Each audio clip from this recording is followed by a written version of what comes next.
of every unclean. Then God sends a great flood to wipe out the rest of the world. When the waters recede, God promises he will never destroy the world with water again, making a rainbow as a symbol of his promise. God sees humankind cooperating to build a great tower city, the Tower of Babel, and divides humanity with many languages and sets them apart with confusion. Then, a generation line from Shem to Abram I described. Patriarchal age, chapters 12-50. Abram's journey from Ur to Canaan, Shosphmolna, 1850. Abram, a man descended from Noah, is instructed by God to travel from his home in Mesopotamia to the land of Canaan. There, God makes a promise to Abram, promising that his descendants shall be as numerous as the stars, but that people will suffer oppression in a foreign land for 400 years, after which they will inherit the land from the river of Egypt to the great river, the river Euphrates. Abram's name is changed to Abraham and that of his wife Sarai to Sarah, meaning princess, and God says that all males should be circumcised as a sign of his promise to Abraham. Due to her old age, Sarah tells Abraham to take her Egyptian handmaiden, Hagar, as a second wife, to bear a child. Through Hagar, Abraham fathers Ishmael. God then plans to destroy the cities of Sodom and Gomorrah for pieces of their people. Abraham protests but fails to get God to agree not to destroy the cities, his reasoning being that everybody there is evil, except for Abraham's nephew Lot. Angels save Abraham's nephew Lot, who was living there at the same time, and his family, but his wife looks back on the destruction event how God commanded not to, and turns into a pillar of salt for going against his word. Lot's daughters, concerned that they are fugitives who will never find husbands, get Lot drunk so they can become pregnant with him, and give birth to the ancestors of the Moabites and Ammonites.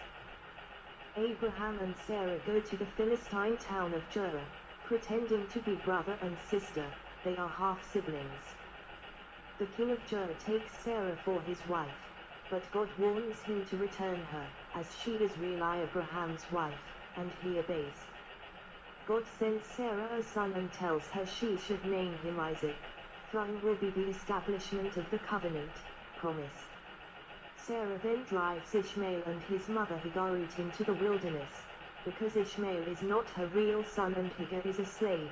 But God saves them and promises to make Ishmael a great nation. The angel hinders the offering of Isaac, Rembrandt, 1635. Then, God tests Abraham by demanding that he sacrifice Isaac. As Abraham is about to lay the knife upon his son, the angel of the Lord restrains him, promising him again innumerable descendants. On the death of Sarah, Abraham purchases Machpelah, believed to be modern Hebron, for a family tomb and sends his servant to Mesopotamia to find among his relations a wife for Isaac. After proving herself worthy, Rebekah becomes Isaac's betrothed. Keturah, Abraham's other wife, births more children among whose descendants are the Midianites. Abraham dies at a prosperous old age and his family lays him to rest in Hebron, Machpelah. Jacob flees Laban by Charles Foster 1897. Isaac's wife Rebekah gives birth to the twins Esau, meaning velvet, father of the Edomites, and Jacob, meaning supplanter or follower. Esau was a couple of seconds older as he had come out of the womb first, and was going to become the heir. However, through carelessness, he sold his birthright to Jacob for a bowl of stew. His mother, Rebekah, ensures Jacob rightly gains his father's blessing as the firstborn son and inheritor. At 77 years of age, Jacob leaves his parents and later seeks a wife and meets Rachel at a well. He goes to her father, his uncle, where he works for a total of 14 years to earn his wives, Rachel and Leah. Jacob's name is changed to Israel after his wrestle with an angel, and by his wives and their handmaidens he has 12 sons, the ancestors of the 12 tribes of the children of Israel, and a daughter, Dinah. Shechem, son of Hamor the Hivite, has sex with Dinah and asks his father to get Dinah for him as his wife. According to chapter 34. Jacob agrees to the marriage but requires that all the males of Hamor's tribe be circumcised, including Hamor and Shechem. After this was performed and all the men were still weak, Jacob's sons Simeon and Levi murdered all the males. Jacob complained that the act would mean retribution by others, namely the Canaanites and Perizzites. Jacob and his tribe took all the Hivite women and children as well as livestock and other property for themselves. 30. Joseph, Jacob's favorite son of the 12, makes his brothers jealous, especially because of special gifts Jacob gave him, and because of that jealousy they sell Joseph into slavery in Egypt. Joseph endures many trials including being innocently sentenced to jail, but he stays faithful to God. After several years, he prospers thereafter. The Pharaoh of Egypt asks him to interpret a dream he had about an upcoming famine which Joseph does through God. He is then made second in command of Egypt by the grateful Pharaoh, and later on, he is reunited with his father and brothers, who fail to recognize him and plead for food as famine had reached Canaan as well. After much manipulation to see if they still hate him, Joseph reveals himself, forgives them for their actions, and lets them and their households into Egypt, where Pharaoh assigns to them the land of Goshen. Jacob calls his sons to his bedside and reveals their future before Hades. Joseph lives to old age and tells his brothers before his death that if God leads them out of the country then they should take his bones with them. Themes. Joseph, recognized by his brothers, Léon Pierre Urbain Bourgeois, 1863, promises to the ancestors. In 1978, David Kleins published The Theme of the Pentateuch. Considered influential as one of the first authors to take up the question of the overarching theme of the Pentateuch, Kleins' conclusion was that the overall theme is the partial fulfillment, which implies also the partial non-fulfillment of the promise to all blessing of the patriarchs. By calling the fulfillment partial, Kleins was drawing attention to the fact that at the end of Deuteronomy the people of Israel are still outside Canaan. 31.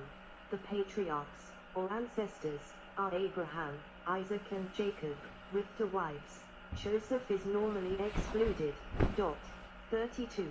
Since the name YHWH had not been revealed to them, they worshipped El in his various manifestations. 33. It is, however, worth noting that in the Jahwist source, the patriarchs refer to deity by the name YHWH, for example in Genesis 15. Through the patriarchs, God announces the election of Israel, that is, he chooses Israel to be his special people and commits himself to the future. 34. God tells the patriarchs that he will be faithful to their descendants, i.e. to Israel, and Israel is expected to have faith in God and his promise. Faith in the context of Genesis and the Hebrew Bible means an agreement to the promissory relationship, not a body of a belief. 35. The promise itself has three parts: offspring, blessings, and land. 36. The fulfillment of the promise to each patriarch depends on having a male heir, and the story is constantly complicated by the fact that each prospective mother, Sarah, Rebecca and Rachel, is barren. The ancestors, however, retain their faith in God, and God in each case gives a son. In Jacob's case, 12 sons, the foundation of the chosen Israelites. Each succeeding generation of the three promises attains a more rich fulfillment, until through Joseph all the world attains salvation from famine. 37. And by bringing the children of Israel down to Egypt he becomes the means through which the promise can be fulfilled. 32. God's chosen people. Scholars generally agree that the theme of divine promise unites the patriarchal cycles, but many would dispute the efficacy of trying to examine Genesis theology by pursuing a single overarching theme, instead citing as more productive the analysis of the Abraham cycle, the Jacob cycle, and the Joseph cycle, and the Yahwist and priestly sources. 38. The problem lies in finding a way to unite the patriarchal theme of the divine promise to the stories of Genesis 1:11, the primeval history, with their theme of God's forgiveness in the face of man's evil nature. 39:40. One solution is to see the patriarchal stories as resulting from God's decision not to remain alienated from humankind. Sad smiley 40. God creates the world and humans rebel and God elects, chooses, Abraham. 8. To this basic plot, which comes from the Yahwist, the priestly source has added a series of covenants dividing history into stages, each with its own distinctive sign. The first covenant is between God and all living creatures, and is marked by the sign of the rainbow. The second is with the descendants of Abraham, Ishmaelites and others as well as Israelites, and its sign is circumcision, and the last, which does not appear until the book of Exodus, is with Israel alone, and its sign is Sabbath.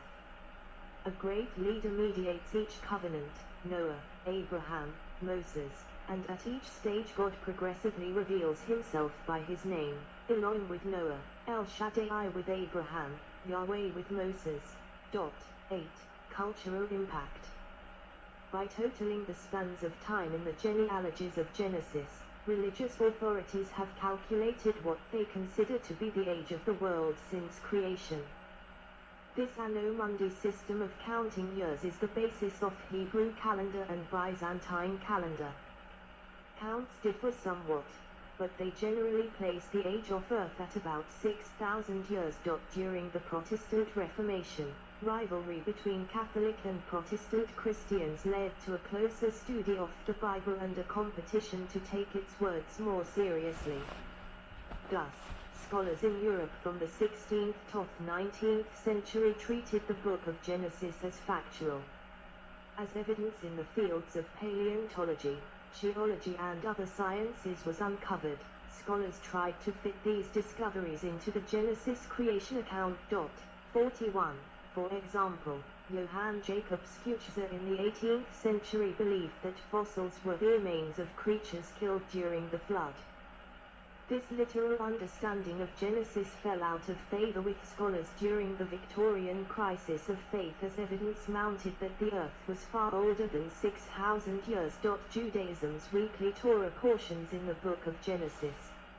It is a custom among religious Jewish communities for a weekly Torah portion, popularly referred to as a parashah, to be read during Jewish prayer services on Saturdays, Mondays and Thursdays. The full name, Parashat HaShavua, is popularly abbreviated to Parashah, also Parsha/PR/or Parsha, and is also known as a Sidra, or Sidra/SDR/. The Parashah is a section of the Torah, 5 books of Moses, used in Jewish liturgy during a particular week. There are 54 weekly Parshas, or Parashio in Hebrew, and the full cycle is read over the course of one Jewish year. The first 12 of the 54 come from the book of Genesis, and they are chapters 1-6, verses 1-8, Parashat Bereshit. Chapters 6, v9ff, 11 Parashat Noach. Chapters 12-17 Parashat Lech-Lecha. Chapters 18-22 Parashat Vayera. Chapters 23-25, v118, Parashat Chayesera. Chapters 25, v19ff, 28, v19, Parashat Toledo. Chapters 28, v10ff, 32, v13, Parashat Vayetsia. Chapters 32, v4ff, 36 Parashat Vayishlach. Chapters 37-40 Parashat Vayishev. Chapters 41-44, v117, Parashat Miketz. Chapters 44, v18ff, 47, v127, Parashat Vayagash. Chapters 47, v28ff, 50 Parashat Vayichi. See also Bible Portal Apollo 8 Genesis reading while in lunar orbit. Biblical criticism. Criticism of the Bible. Dating the Bible. Enuma Eli. Genesis 1:1.